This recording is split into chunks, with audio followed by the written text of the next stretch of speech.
genep tata kramamu kowe nganggo busana kejawen mongko komplit kaya mengkono. Inggih Yayi, menika ingkang abdipun Panakawan Bagong.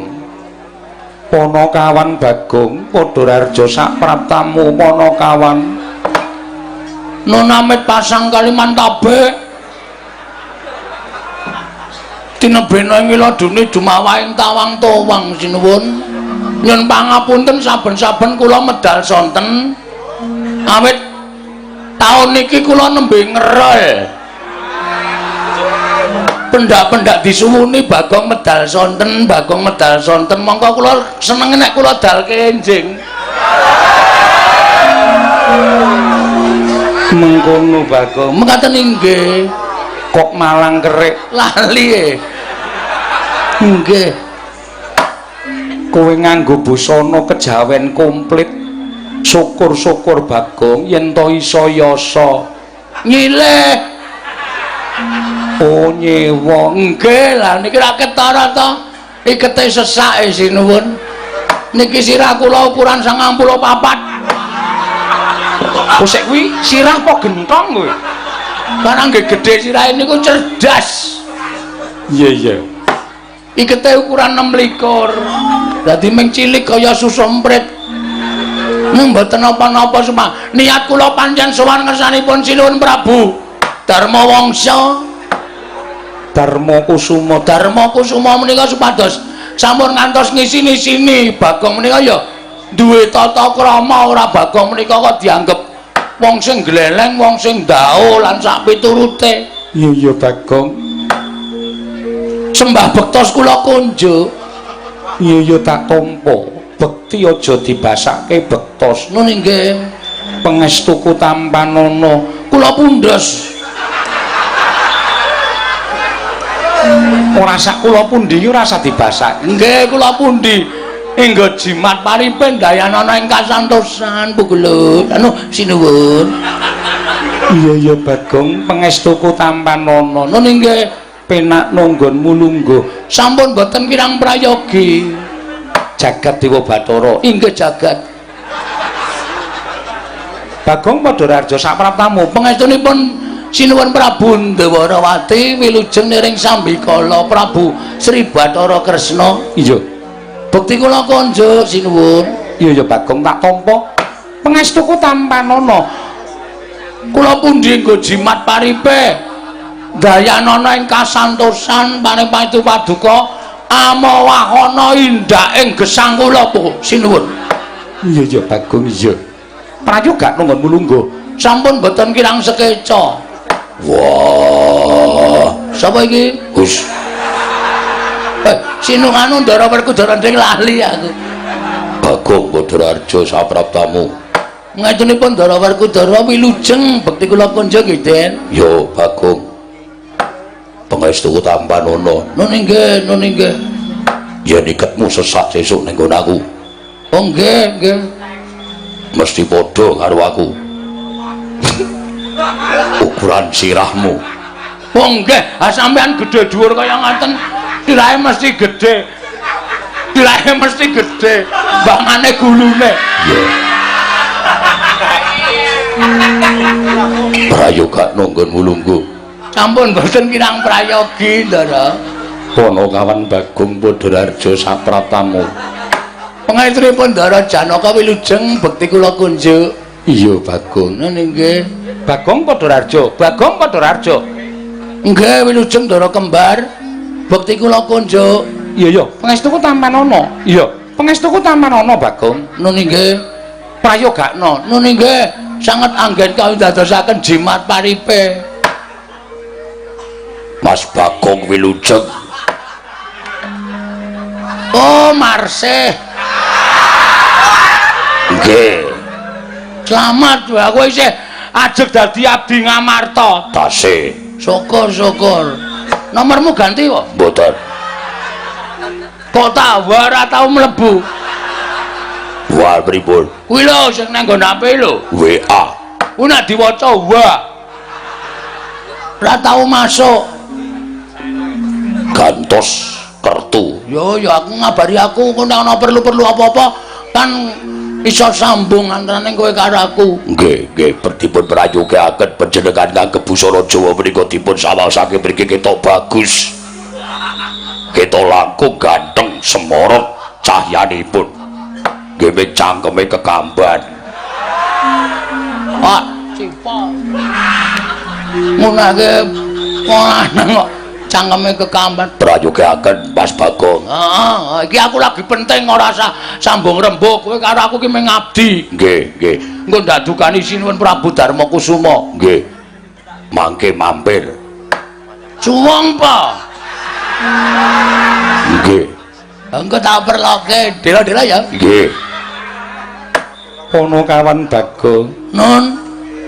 Ana wigati apa-apa ana kawan dene sira sowan mongko tanpa tinimbalan. Sepisan kula ngaturaken sembah pangabekti konjo, ndungkap angka kalih sowan kula menika boten saking pikajengan kula piyambak nanging kula dipun sotaken. Disotke karo sapa? Dikongkoni lho diutus. Kula niku diutus kalih Bapak Semar. Saderengipun kula ngaturaken wigatos ing pasewakan, Bapak Semar ngaturaken sembah pangabekti katun Ndara Puntadewa. Iya tak tampa bapakmu ngaturke bekti. Matur sembah nuwun. Angka kalih kula ngaturaken bektinipun simbok katur Ndara Puntadewa. Iya Bagong tak tampa. Tiba sepadha-padha gandeng wong tuamu kuwi piyai sepuh. Mekaten semanten niku ugi. Semanten ugi kula nggih ngaturaken sembahipun Kakang Mas Gareng. Iya tak tampa. Nun nggih. Kalih bojone Gareng nggih ngaturke sembah. Iya tak tampa Bagong. Nggih, Petro nggih ngaturke sembah sungkem. Iya Bagong tak tampa. Nun nggih. Kalian bojone Petro nggih ngaturke sembah sungkem. Iya Bagong. Kalih bojo kula nggih ngaturke sembah sungkem, kalih RT nggen kula niku nggih ngaturke sembah sungkem klebet Pak Duko. Iya Bagong tak tampa. Kamtipnas Pak Karjiyo ora iki kok sapa-sapa tok aturke iki. Wis sing jeneng wong dititipi niku nek ora diaturke dosa. Kudu diaturke komplit. Lah iki engko entek-entekke wektu nek tak aturke kabeh wis pokoke ditampa ngono wae. Oh nggih. Lah iki mekaten sinuwun. Mugi ndadosna ing kawuningan. Iya Bagong eneng apa? Kula niku mboten kanthi kanyana-nyana ditimbali arek bapak. Monggo sing adat saben ditimbali niku siji Gareng, loro Petro. Niki Petro kali Gareng mboten kanggo niku sing ditimbali bapak. Blas ora ana Petro, ora ana Gareng, kula ditimbali bapak, terus kula sowan ngersaning bapak. Bagong, dalem Pak, nuwun sewu kula nirokke ngendikane bapak nggih. Iya Bagong. Nggih. Mengke ndak dikira kula niku nyatut omongane bapak mengke ndak dosa. Iya Bagong. Sak banjure piye? Ana apa, Pak? Ora ana apa-apa. Kula niki ngenirake omongane bapak. Oh, lara ngerti kok yo. Wah, wis parah iki. Ngeten. Ana apa, Pak? Ngoten. Ampun semaur. Ora. Ngoten niku. Blegegek gek sadurita. Bagong. Kowe anakku sing ora tau tak kongkon, dina iki tak kongkon. Kongkon teng pundi, Pak? Kula matur ngoten tuh Bapak paring pangandikan. Sowana pepundhenmu Pandhawa. Oh nggih. Merga dina iki aku duwe niat, aku duwe kekarepan ya kuwi pengen mbangun Pura Kencana. Bangun Pura Kencana. Nggih. Tegese bapakmu bakal gawe wewangunan sing endah. Ah, ampun salah tampa. Kula niku waune ya ngertine apa? Bapak arep bangun omah. Bapak arep bangun wewangunan sing apik merga jenenge we Pura Kencana. Pura wis ngarani papan, Kencana niku Mas Jamrut Hergeni Mutiara sing ngembane kaya Kencana. Wah, kula wis mbayangke nek omahe bapak niku bakale magrong-magrong. Ha jebolane ya. jebulane yo ki apa jebulna niku bapak ora mbangun papan sing magrong-magrong ning bapak niku ngendikane ngenten iki aja salah tampa Bagong aku bangun Pura Kencana kuwi ora kok papan sing magrong-magrong dumadi saka emas mutiara jamrut geni kuwi ora Pura Kencana ki mung papan sanepa pura kuwi papan Kencana kuwi becik sing jeneng lemah sing apik mesti diembake kali anu ukarane nganggo sarwa mas siti mas kuwi lemah sing subur mula aku mbangun Pura Kencana kuwi kepengin bangun papan sing apik sing becik adoh saka regejegan adoh saka suker sakit ora ana padha regejegan ora ana padha plirik-plirikan ora ana wong sing padha sikut-sikutan papan kuwi kanggo papan katentreman papan kerukunan dan papan pesrawungan ngaten dadi kabeh mau mung sanepa mekaten nggih iya Bagong sak banjure lah terus wigatos kula suwanteng ngene sinuwun Prabu Darmakusuma napa Pak nah ngene piye Bagong kowe tak kongkon suwane Sinuwun Prabu Darmakusuma kuwi supaya nyuwun ngampil syarat srana supaya apa penjangkaku kuwi bakal kelakon syarat sranane apa jane nggih awrat ning kepripun melih wong sing kongkon bapak ayo kepeksa kula matur lan sampean dalem ingkang sinuwun Prabu Puntadewa iya ora dadi ngopo Bagong Puntadewa ngrumangsani bisane kaya ngene mergo bapakmu bisane mukti ya mergo bapakmu bapakmu ngomong Pandhawa wiwit kuncung nganti gelung wiwit jabang nganti celaprang monggo Puntadewa sakandang durung tau males kabecikane wong tuamu mula dina iki dadi srana nggonku bakal males kabecikaning wong tuamu nadyan durung sak traju lan durung sak bobot kelawan keluwihaning wong tuamu Bagong matur sembah nuwun mara gage matura wigatine apa sarta nyuwun ngampil apa prabeya mboten duit iya mboten panjenengan mboten presa nek saniki Semar niku wis kecukupan iya wis cukup menderita iya Bagong nggih niku wis suwe iya iya aku wis ngerti nggih sing dibutuhke niku mboten kok perkara bondo pramnapsa cicis alon-alon Bagong ora sah kesusunun nggih karang cangkeme kejembaren nek armune niku sok ketekuk-tekuk iya mboten perkara brana picis prabaya jamrut ergeni menika mboten nanging pusaka ngamarta ketiga isih tenang durung ana reaksi apa-apa pusaka ngamarta ketiga inggih menika setunggal tumbak apa ya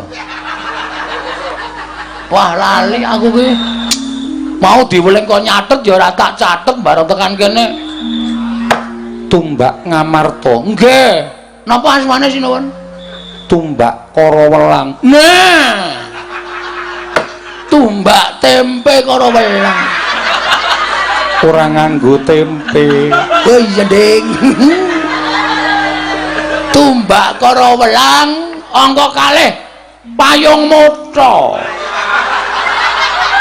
payung tunggul naga angka 3 inggih menika pustaka Jamil Saipul Jam apa ta pustaka Jamus Kelima Sada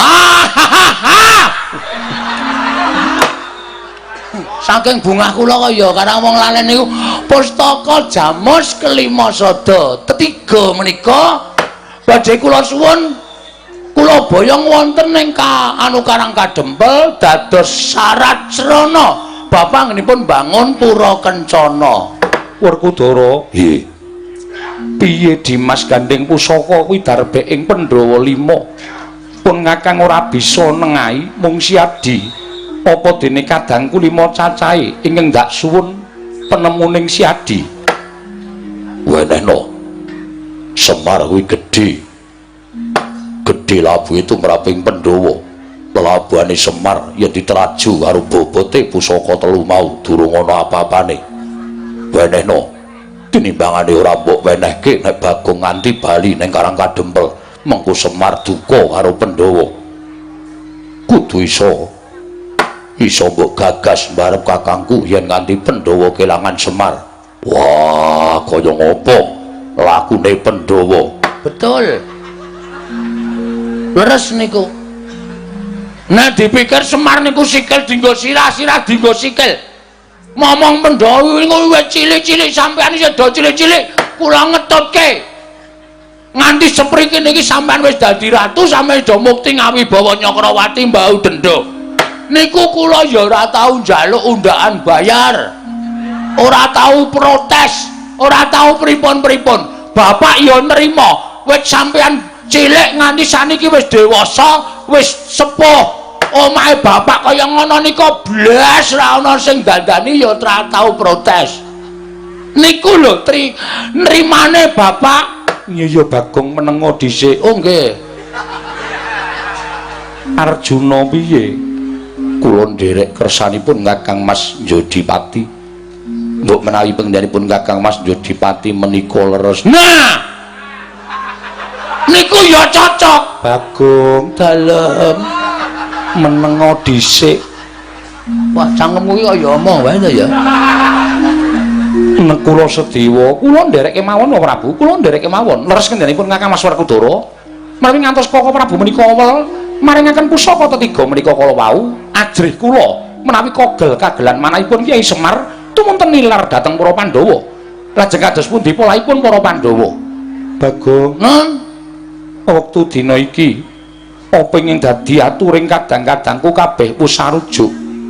Mula yen to kowe mbutuhake pusaka Ngamarta telu tumbak para welang payung tunggul naga pustaka Jamus Miang Jimat kelima sada mara boyongan marang Karang Kadempel jeneng ingsun ora bakal awel sarta ora bakal anggrundel Panakawan Bagong. Yayi kula wonten dawuh kula nuwun sewu sampun ngantos kesesa dhateng menapa sampun dipun ngendikaken dening para kadang-kadang kula sedayanipun namung perkawis menika sampun ngantos dipun petang gampil liripun kados pundi paduka paring dawuh mekaten. Yayi nuwun sewu lho sepisan Semar menika namung derajatipun Panakawan. Semar menika namung nuwun sewu kasaranipun namung batur ingkang sepisan radyaneh petangan kula. Lah kowe ngatasé Semar menika namung Panakawan kok duwe niat bakal mbangun pura Kencana menika engko sepisan.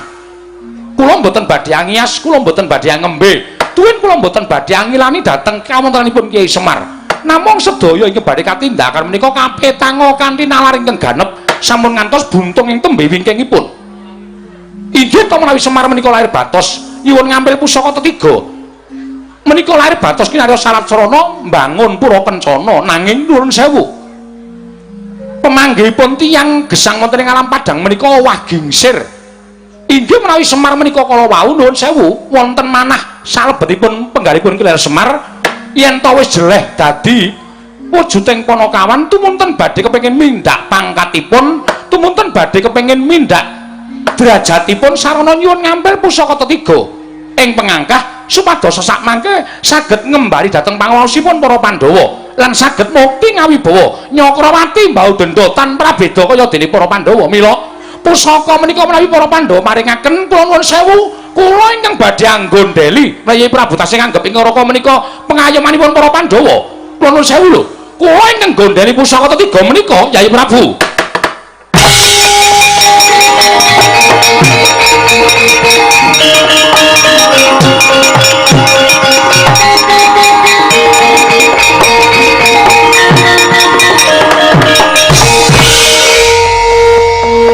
Nuwun sewu sinuwun Prabu Kresna. Bagong piye?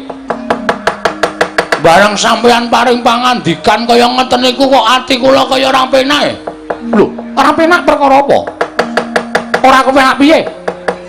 Peranganing Pandhawa 5 cancah wis paring pangestu, paring palilah kula mboyong pusaka telu. tumbak kara welang payung tunggul naga pustaka jamus miang jimat kelima sada. Nuwun sewu. Lah kok dadi sampean duwe penemu nek Semar duwe niat sing ala kepengin dadi piyayi sarana kedurungan pusaka telu. Nuwun sewu. Sampean lek ngitung saka ngendi? Hah? Sampean lek ngitung saka ngendi kula tak takon karo sampean. Bagong aja ngono, sabar. Sabar apa?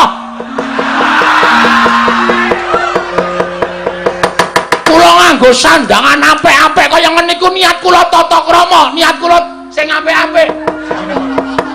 Ora kok kepengin nesu ning gandeng sampeyan wis marai emosi. Ya nuwun sewu, ganti kula. Kula arep nganggo sandangan Jawa. Ngene iki nek gentho ora gentho sisan.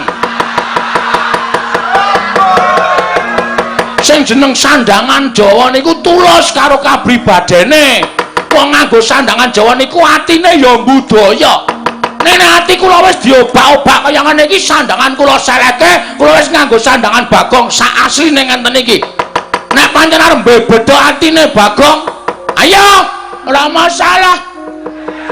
Padahal nun sewu lho sinuwun kula ngungkurke panjenengan. Ora apa-apa Bagong, nun nggih. Ora sah malang kerik. Ora sah malang kerik. Lha pripun? Wulumu kelek rungkut banget. Kula nggih ngingu tinggi. Ngawur bae. Pripun kula tak takon? Apa Semar ki diniat elek? Nek Semar niku nggadah niat sing elek, niat sing ora prayoga. Bingek-bingek. Bingek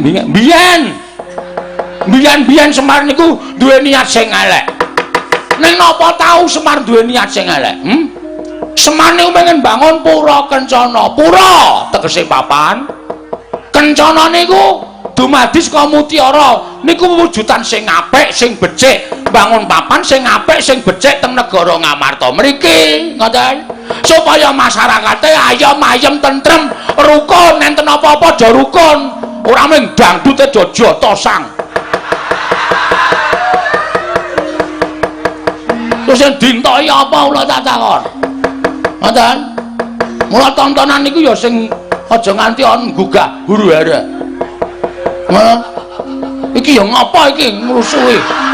Kok wayangan kok lagi nesu templeki walang. Munggo walang kayu tak emplok kowe. Ngono. Dadi kowe ora usah macem-macem nek sampean ngarani Semar Artumindak elek karo Sinuhun Prabu Darmakusuma lan sak Pandhawane niku ategesan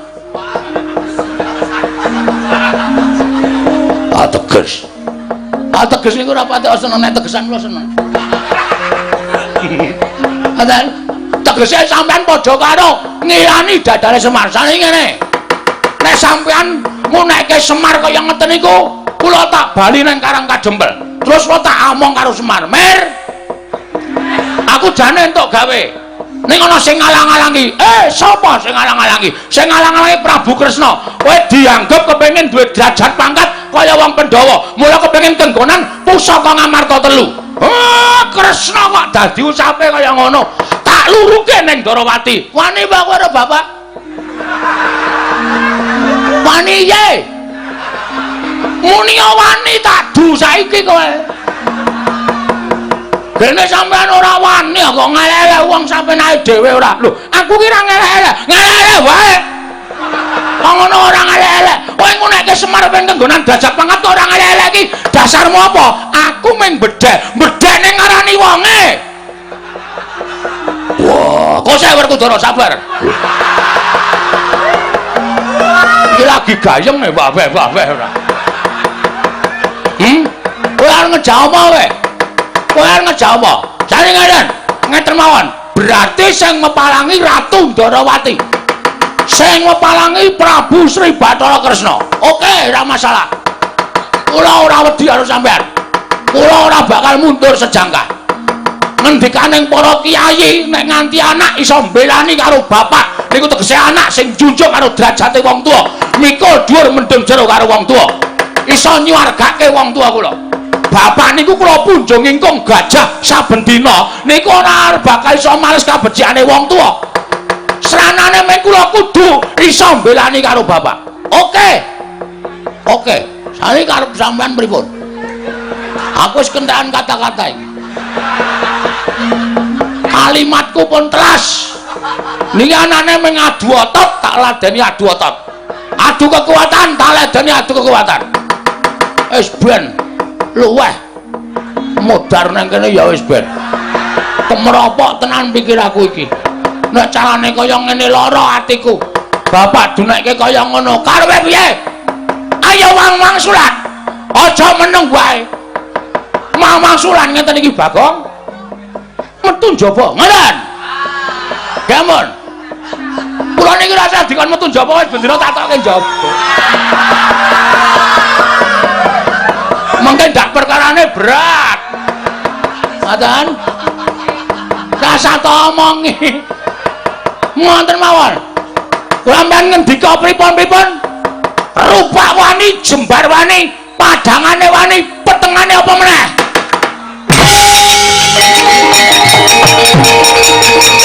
Kudus.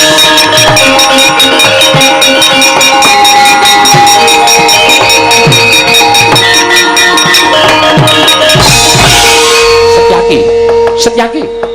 Sira menganggo tirtaning kesabaran aja ngono Setyaki Dimas sing sabar. Kanjengipun. Kowe Prabu menika sembahan kula. Nek kowe Prabu dicecamah dening wong kono-kono, kula ora nrimake sing nyamah upamane sapepadaning ratu menika pantes ning derajate ngaceplik menika namung batur. Ucape kok ndrewili kaya grojokan ngreweteh kaya bedhe sewu napa pategalan. Nek boten kula sing nandingi ora bakal rampung-rampung. Oke.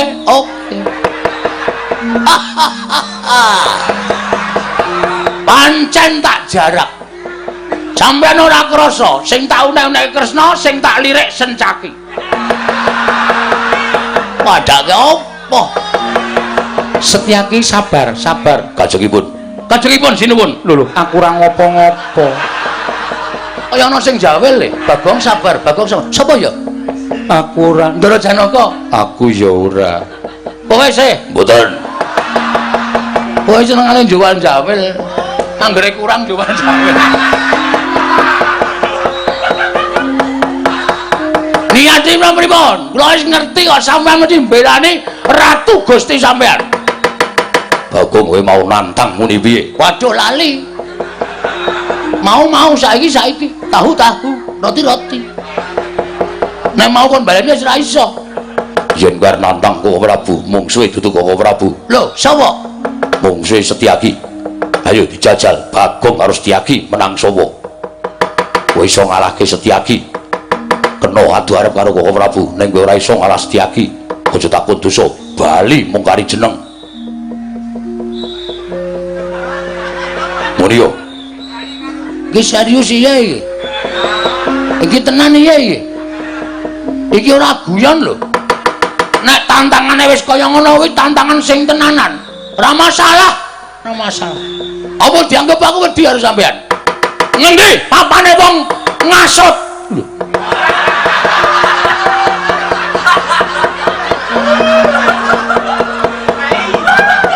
Jaidan. Gara-gara kudu rampun guyu. Niki lulusan kula niku kudu nggo penonton, dudu nggo pemain. Sampeyan niku pemain. Pemain kok guyu ayo ora apik. Apa gade? Tak kira nek arep wani jebul ming. Kon ngasut. Ayo wani ya. Tura wani aku. Metu njaba ah? Oke. Metu njaba kowe. Terima kasih diingatkan. Boleh. Iya, wis rasa kuwatir Sencaki mesti tak tokke njaba. Kowe rasa kuwatir. Ayo nang ayo tak tokke ora bakal mesti karo kowe.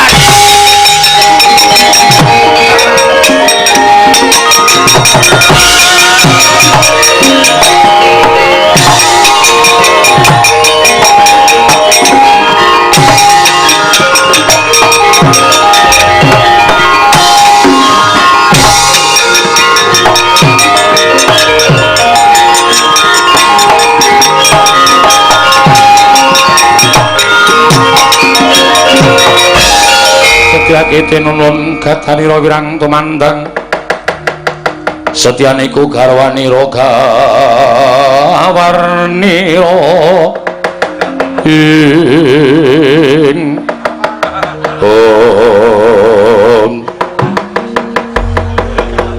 Bagong wani karo Setyaki anggep apa kira-kira kowe iso ngalahke Setyaki sik sabar Om ora sampe nae dhewe nek kula jane ora arep wani karo sampeyan ha sampeyan iku juragan kula ning gandeng sampeyan ngewangi Sinuwun Darawati mongko Sinuwun Darawati wis gawe wirange Bagong Srana nyenyamah asmane Bapak Semar ya bener sampeyan iku Senopati Darawati ning sampeyan kudune iso metong iso mikir sing mang belani niku bener apa salah nek bener mang belani nek salah sampean padha karo ana bebasan ora mangan nangkane ning gabul pulute ana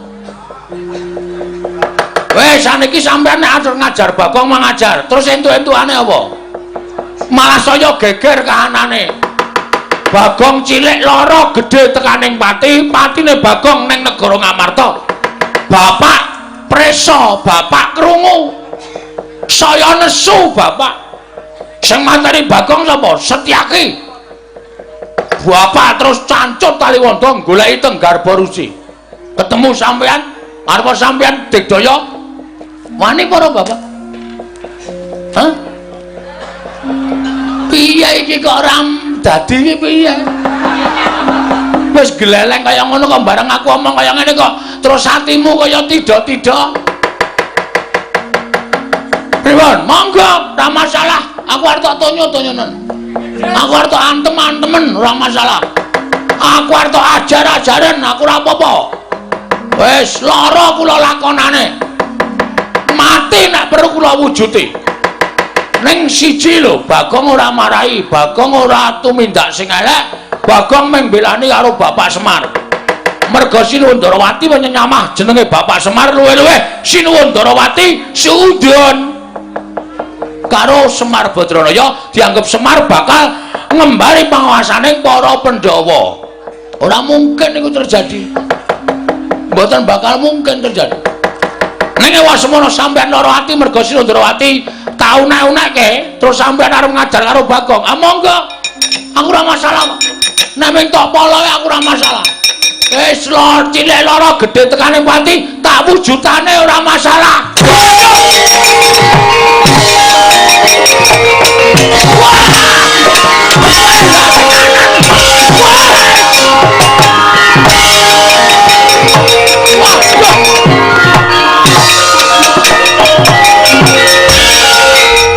wah wis Setyaki iki tenanan tak kira nek gojek terus maplek waduh bathukku metu gedhe ya semua wah lah kok iki wahane ngene iki aku jelas kalah kono Senopati Darawati gak aku mung wong cepete kaya ngene nang nganti kono gawa gada wesi kuning aku ya ndek gada ning jelas kalah upama didu jelas ngono aku ajur yakin sumpah wis iki nek aku ora mulih ning Karang Kajompel iso dadi banteng tenan ning kene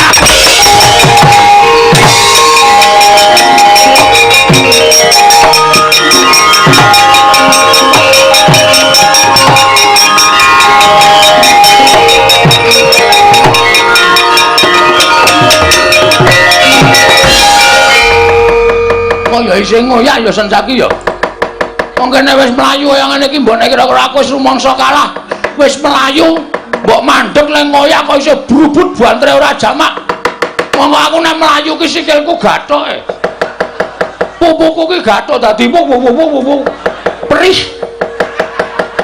iki nek aku ora mlayu tenan Pak kriwikan dadi grojokan geguyon dadi tangisan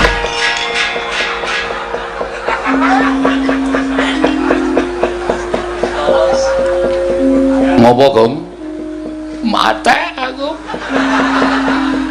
wis cilaka tenan iki Rana ketemu Setyaki Bul Kresna wis ngetapke wong-wong anak-anak Pandhawa alah yem.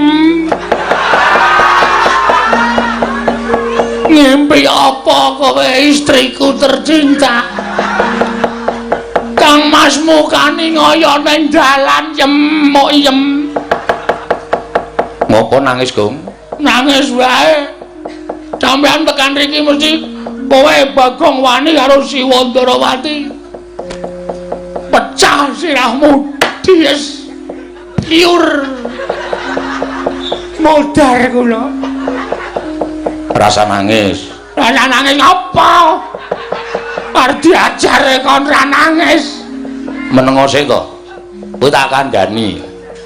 Apa? Lho kok ora basa? Anu pripun? Aku ki pikiranku ora kaya wong-wong kae. Terus Kakang Harwaca Kakang Turja Mak Setyaki kewangi Siwa Ndarawati. Heeh. Aku entuk dawuh saka bapak. Ya, tenan ora.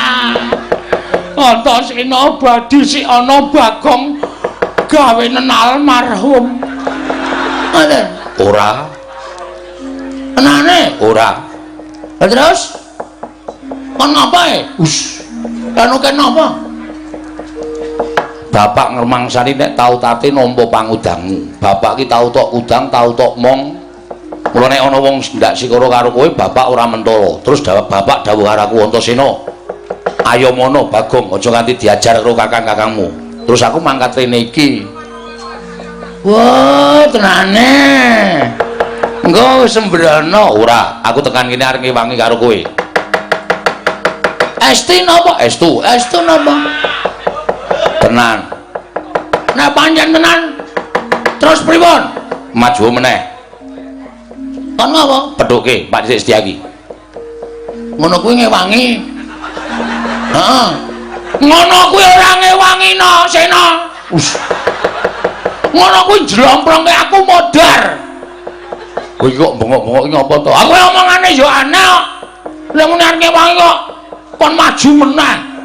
Aku mlayu wis gila kepati-pati kon maju. Anane kowe tak kon maju, kowe tak nehi daya kekuatan. Kasekten? Yo. Apa? Pusaka? Ora. Daya kasekten apa? Tinatamen dadina menten? Ora. Ning aja kuwatir. Supaya kowe diantem ora ngrasake lara, kowe dipateni ra iso mati, kowe dikapak-kapake ra ngrasake lara, ana carane. Carane piye? Aku tak manjing ning awakmu. Manjing ning awakmu. Manjing ning mriki? Iya. Terus metu ngendi? Metu sarana sukma. Oh. Metu cangkem? Ora. Niki ora. Napa riki ciut ning ngombo. Kita ciut ning wis kuat jembar banget. Ora. Aku njaluk karo kowe. Heeh. Iya. Iya, heeh nggih, pripun? Ngampet ambegan aku tak mlebu ning awakmu. Ngampet ambegan? Iya. Engko kula lara-lara, awak kula melar. Ora. Aku iso dadi cilik. Iso manjing ning awakmu. Nan? Iya, tenan. Wis, wis. Nek kowe tak jingi, aku wis manjing awakmu, kowe mungsuh Paman Setyaki, kowe diantem ora ngrasake lara, pateni ra iso mati. Amo Suramata Jayamala. Enteni kono Setyaki. Wis, wis yo.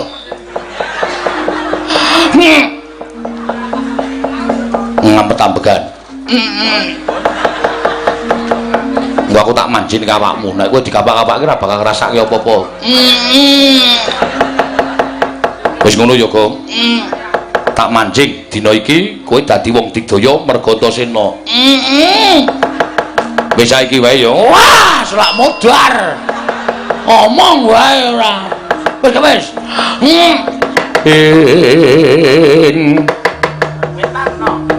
Kacarian putra lamun kawekasan yeka wisanggeni.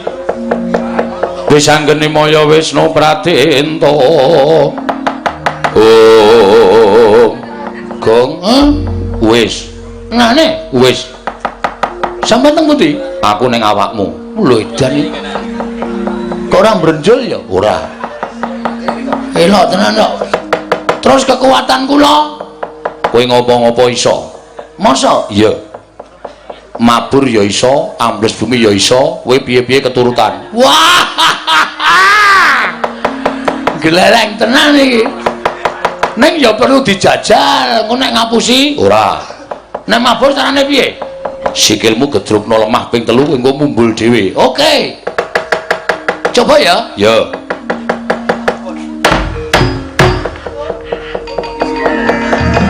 Weh, nyata tenane. Waduh.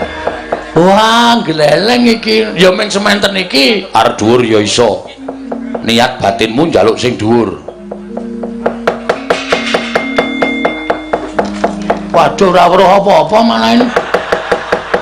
Ming mega tok medun mawon. Nek medun pripun? Awake rada didoyongke mengarep. Wes semene wae. Wah geleleng iki. Waduh.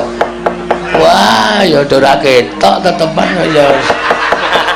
Wah, ya kiai kok semene akeh ya luar biasa. Wah, ngendi ketok tenan. Wah. Wis sapa adus kae? Jaman kaya ngene kok kamar mandi tanpa gendeng. Wow, edan. Wah, ora umum nek kae. Kowe lah. Elok tenan kok. Engko gek wewe ya. Wis ndak dosa. Ora apa ini nek medun pripun? Ya kari medun ngono wae. Ya medun landing. Wah, geleleng tenan nambles bumi. Ngampet ambegan niat ingsun nambles bumi. Mengarep memburi. Mengarep ana memburi kena. Wah, ya ming peteng kok. Ora ana apa-apa bumi iki ming lemah tok ning kok kaya le ambegan iki kaya ora sesek ya. Edan tenan Darata tenan iki ampun tenan iki. Waduh. Wah, asem ki kuburan. Nyundul mayit aku Rono wis cilaka ya ora weruh arah nek ning bumi iki jan wah jan wah aduh sapi teng tak srondol mongko jebol wis kaya mapiur nang sirah semen ora apa-apa kena lemah kok ora ilang ambune jedul ya Amo Suramarata Jayamarata ayo Wresni Wira Setyaki Bima Kunting sini kowe mungsuh Bagong Kewirangan dina iki kowe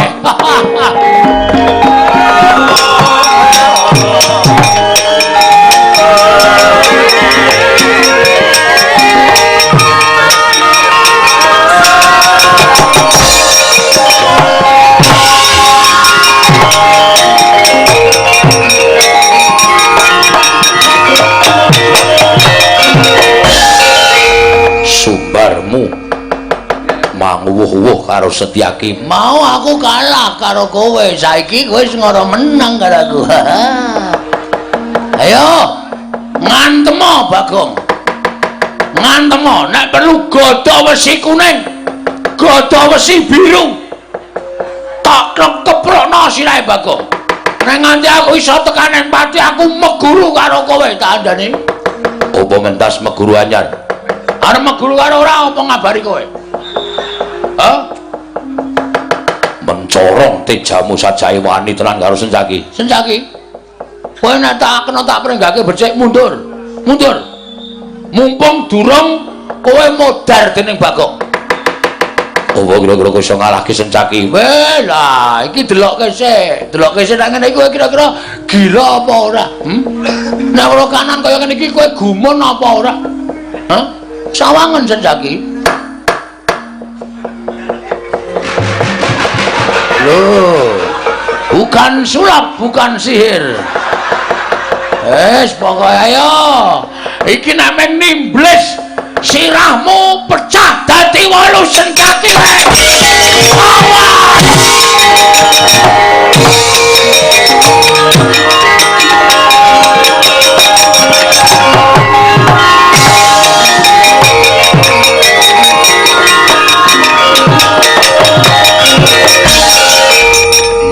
nggon janani Bagong kok kaya duwe kekuatan anyar.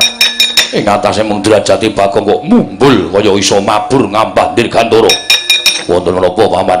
Bagong mabur nggih. Menawi panjenengan saged nututi Bagong kula aturi nututi. Menapa Bagong saged ngambah Dirgantara, kula aturi maspaosaken menika wonten nginggil menika kula sumanggaten nggih.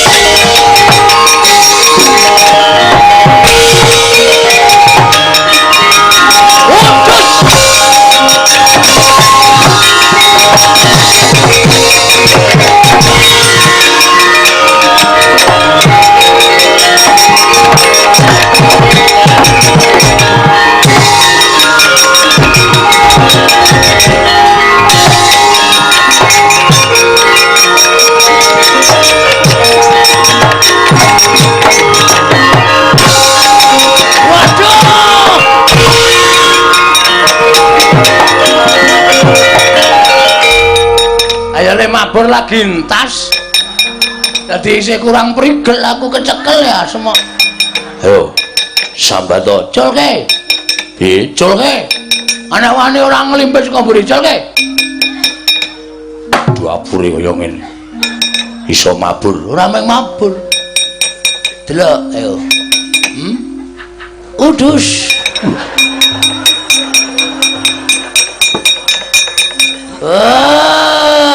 Ketok kowe. Gatot Kaca kok JT men.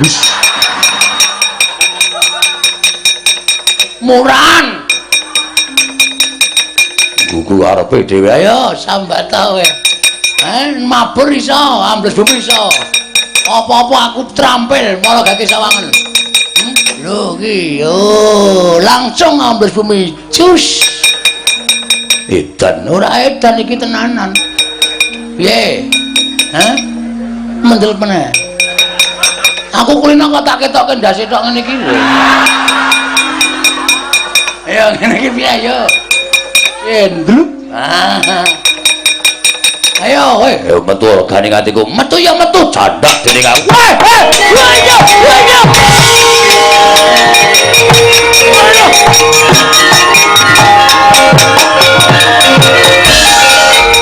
Sambata. Untir gulumu pedhot.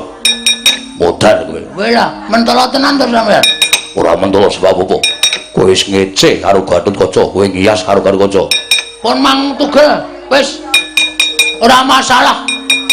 Wis mang puntir gulu kula, ilang ndase ra apa-apa engko tak gantine ndas tolo. Manisa cilik kae. Pedhot jangkamu. Mang pedhot. Hi mergane batimu. Mas wis rasa dadak ngeman karo Bagong. Mang pateni.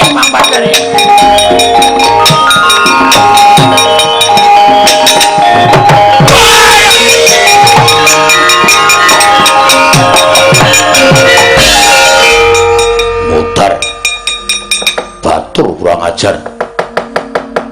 Mati dening tangane Gatot Kaca. Kyai Semar. Aku dhewe ingkang bakal matur marang Kakang Semar, pidana apa sing bakal tak sandhang.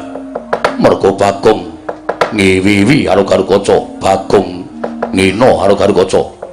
Tekaning pati merga saka tangane Gatot Kaca. Siwa Semar, aku sing mateni Bagong. Asem yo akeh semute to kene iki banget. Edan.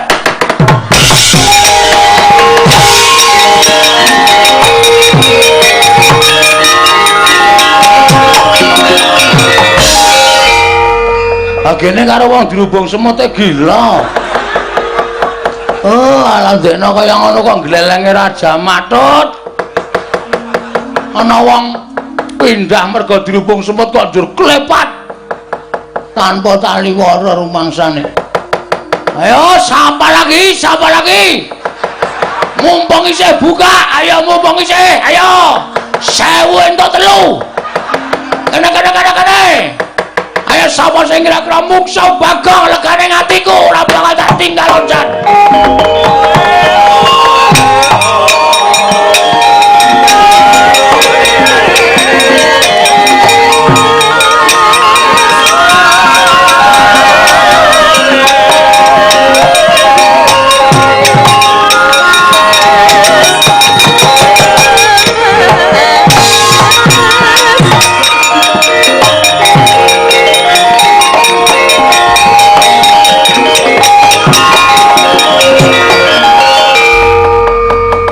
Wangsareja. Wus. Antarja kok Wangsareja. Iki kakangne Gatotkaca iki anak Werkudara sing tuwa dhewe, mbarep anak sulung. Iya. Bagong kowe. Heeh, arep ngopo kowe? Arep nyembur, heeh. Semburan ora masalah. Ora ngerti kridane Bagong bengi iki jan lagi lakon tenan iki. Apa rumasamu tak anggap aku wong loro saudon telu saurupan?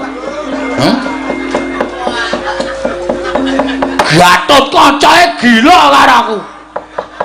Sencaki mundur. Aku meng kowe, Jo. Lus. Jajo Ya wis men apa? Apa kowe ndek kekuatan? Sawangen, Kowe ora mung iso ambles bumi, aku iso mabur. Delone ora percaya.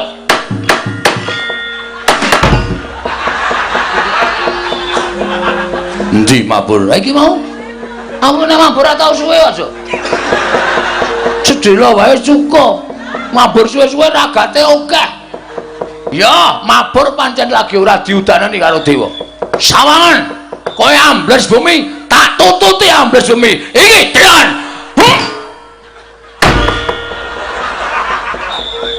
Endi? Ya ora mandi kabeh ta iki. Oh, bajigur metu ora omong-omong. Soale iki nek metu omong, aja mung meneng wae. Apa nyasmitani? Ngono. Dadi kene iki ngerti ora mung tiwas pamer ora. Aku sengit suwe-suwe kowe pamer suwe-suwe kowe gleleng. Sapa-sapa tok pameri, sapa-sapa tok glelengi aku wegah nek ngono iki, Gong. Ha iki piye iki ijek siji e. Kan mlebu meneh ane. Ayo mlebu meneh. Wis rada sauntara kaya mlebu meneh kene yo. Cah sirahmu modar kowe ora. Pansane maya ijek nang lemah. Apa itu? Dimas Antasena, Kang. Kok malah ngewangi Bagong. Dawuhe bapak pancen ngono. Mergo bapak paring dawuh karo aku, niate Semar ora bakal elek. Tur meneh Bagong nyilih wujuding pusaka telu mau pancen saka dawuhing bapakne ya kuwi kakekne Semar. Nek Kakang ngewangi karo Siwa Ndarawati, monggo ora apa-apa. Arep gendak sikul karo Bagong, aku wis diparingi kewajiban karo bapak supaya ngayomi karo Bagong. Nek aku ngayomi karo Bagong, sampeyan arep njotosi Bagong, tegese aku sing kudu mungsuh sampeyan. Sampeyan mungsuh aku. Yo gelut piye? Menang sapa? Cengengesan tak keplak sirahmu kowe. Iya ditantang adine ora wani. Iki luwih enom lho. Kuwi enom yo men. Rasa cerewet. Mundur. Kuwi mlaku kok mundur ki ngopo? Engko senene. Mundur kok maju ora. Ngono wae. Ya to, Gong? Heeh. Ya nek panjenengan gendak sing karo Bagong, mungsuhe dudu Bagong, ning Antasena mergo aku entuk kewajiban saka bapak kon ngayomi Bagong. Betul. Engkari wani apa ora? Oh, to. Hus. Ya wis yen pancen ngono pun Kakang ngalah Dimas. Ora ngalah wedi. Ngalah. Ayo wedi wae. Pucet tak. Ketok raine pucet kok. Nek aku gelut karo wadiku, nek ana sing mati salah siji, nyawamu ijole. Kowe ya ora ngono.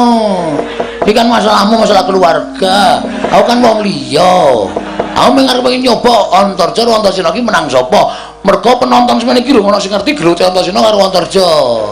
Nggih to, Derek? Wah, edan malah diumumke iki piye to? Nggih, wani ora? Ora. Ah, ngono malah jelas. Wis ngono gak minggat. Us. Iki karo kakangku kok ngono to. Iki kok tas-tas to. Wis ping pindho lho kowe ngeplak aku. Wong tuwae. Nesu wae piye? Nesu tak jarah rayah ning kene wong loro kowe. Wis ya ora. Wis tindak riyo. Ya wis Dimas ngono aku manut karo Dimas Antasena. Ya malah Kakang Garukaca kandhanono. Mengko aku kowe karo aku karo Kakang Garukaca sowan ning Karang Kadempel. Arep ngopo, Don? Lho. Bapakmu kuwi kudu duwe nom-noman kaya aku supaya gegayuhane kasembatan. Sing jagani sapa? Oh, daftarke Linmas. Us.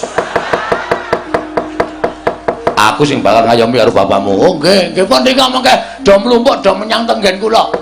Ya wis Bagong ngono wae nggih. Wah. Alus iki ambles bumine. Iki blas ra nyuwara Mas. Iki kok senengane nyuwara kasar kok iki. Kok tak tothok lambimu lho. Wis kowe bali yo. Kowe atra ditakokke. Kula isih ndek kewajibane. Apa? Tumbak kala welang payung tunggul naga pustaka Jamus Lima Sada pripun? Nek bapak nakokke piye? Senani bapak nek nganti kula ora nggawa pusaka nika.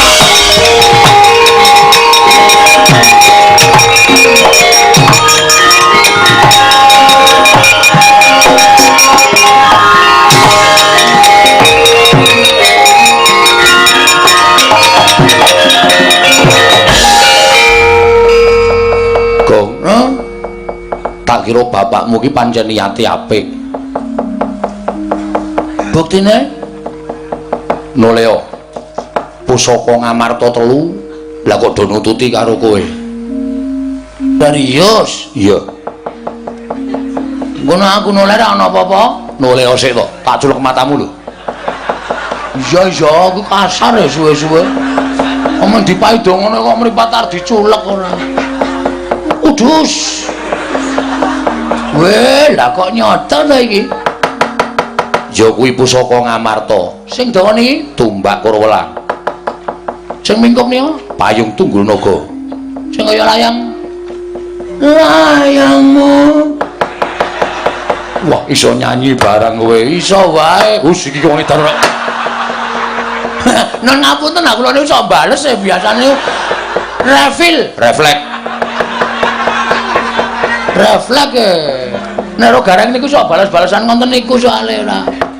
Lah terus sing kaya gir becak niku Kuwi senjata cakra. senjata cakra. Iya. Wah, jan kok malah papat. Kuwi katondo nek kelakuaning utawa tumindahing Siwa Ndrawati kuwi kleru. Mula pusakane trima oncat saka Kancing Gelunge. Terus Gawanen. oke. Kula gawa nggih. Ya. Mungkin aku alat. Waton kowe nyembah ping 3 ora kuwalat. Le nyekel nganggo tangan tengen, ora tangan kiwa. Tangan kiwa ki kotor. Namun kok iso basa Indonesia? Reget. Ora ngoten.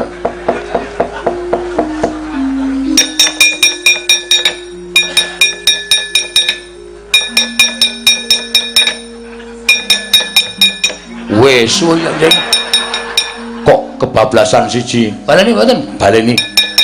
1, 2, 3 wis. Ngono. Tengen. Tengen. Ngegedete.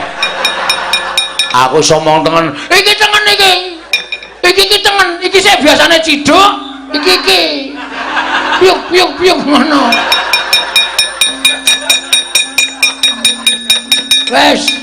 Gawanen ngono. Nggih, nyuwun pamit nggih, Ndara. Sing ati-ati. Wah, jan genteyang niki. Ora apa-apa. Ngati-ati kono, Gong. Pasrahke bapakmu nggih, nggo aku nyusul kowe. Oh nggih, ngestaken dawuh. Ngamen nggih. Yo.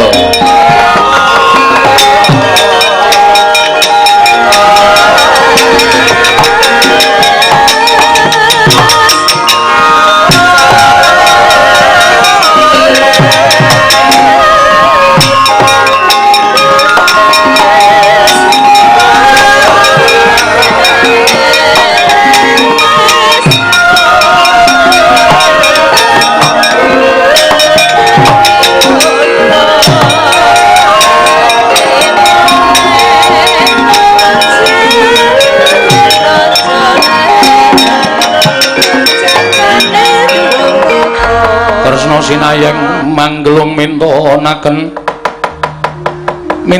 dewi kramanira kanggo mitir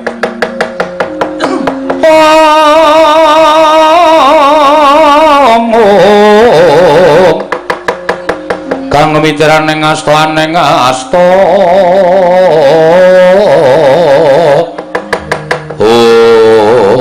Arjuna wonten maringan dawuh. Bareng tak sawang-sawang kadohan lah kok Bagong malah ndotong-ndotong pusaka. Nyatanipun sanes niatipun Bagong.